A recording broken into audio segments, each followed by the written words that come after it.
After leaving the club, we ended up back at Rico's place.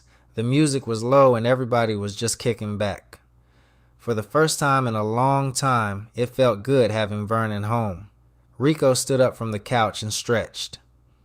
"Alright, y'all, let me take this call real quick. I'll be right back." He disappeared down the hallway, leaving me and Vernon alone in the living room. Vernon leaned back and looked around. "Damn, feels good being home," I laughed. "I know it do." For a few seconds, neither one of us said anything. We were just sitting there, taking it all in. So much had happened while he was locked up.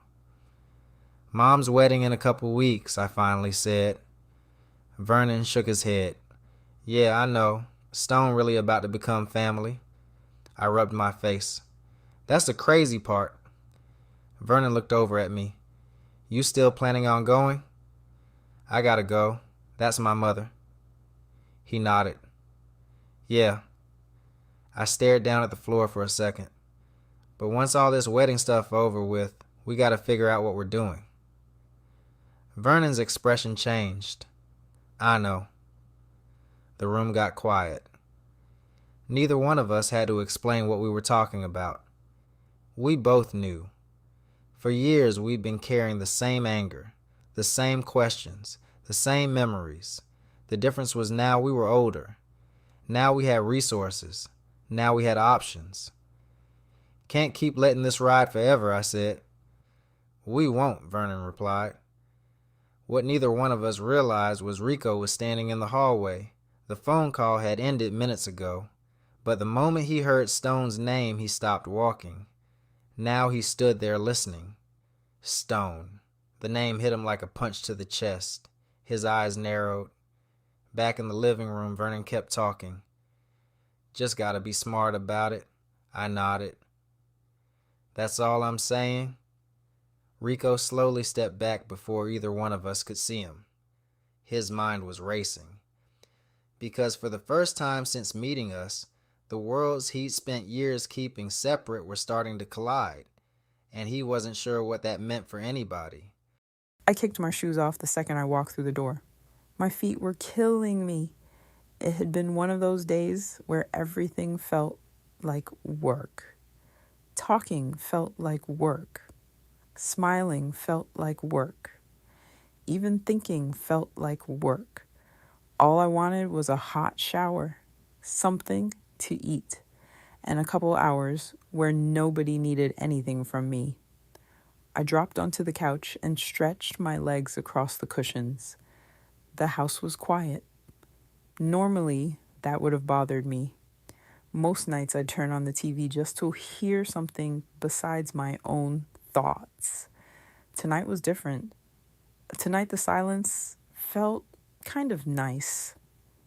Maybe I was finally growing up, or maybe I was just tired.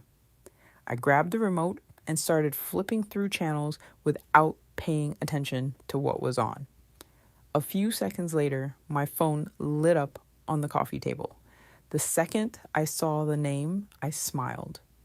"Jermaine." I shook my head. Funny how somebody can go from being a complete stranger to the person you look forward to hearing from.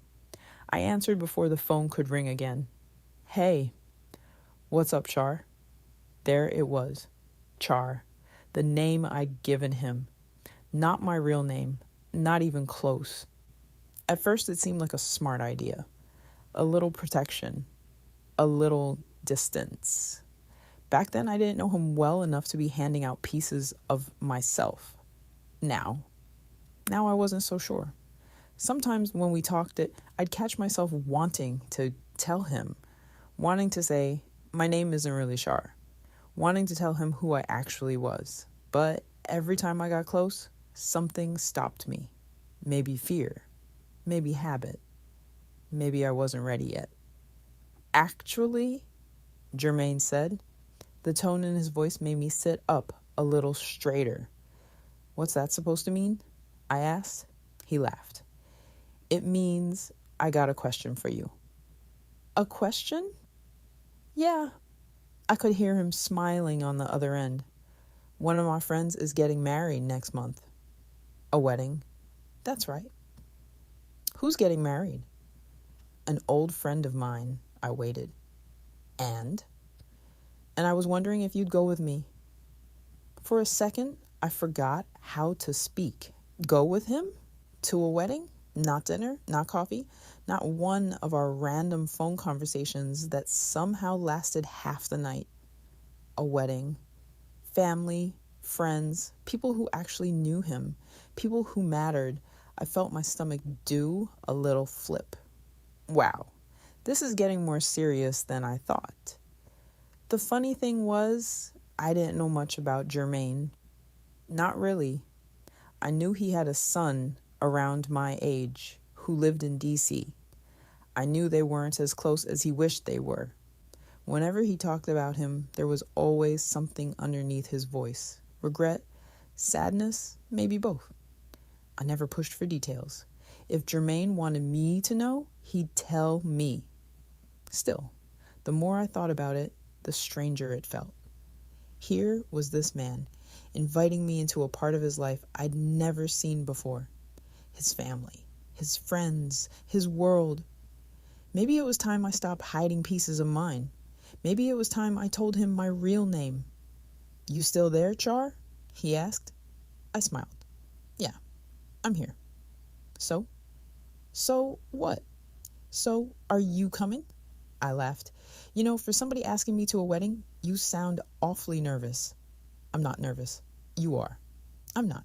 You absolutely are. His laugh filled the phone. And just like that, I already knew my answer was yes. After we hung up, I sat there staring at my phone. A wedding. I still couldn't believe it. I smiled and shook my head. A few months ago, I barely knew Jermaine. Now he was asking me to meet the people closest to him, his family, his friends, his world. Maybe I should have been nervous. Instead, I felt excited. The thought made me laugh. Then something else hit me. 2 weddings in 1 month. What were the chances? First Lolita and Stone. Now this one. Life was funny sometimes. Just when you thought you had everything figured out, it found a way to surprise you. Maybe before this wedding, I'd tell Jermaine the truth. Maybe I'd finally tell him my real name. I smiled to myself. Yeah, maybe it was time. What I didn't know was that the wedding wasn't just going to change my relationship with Jermaine. It was going to change everything.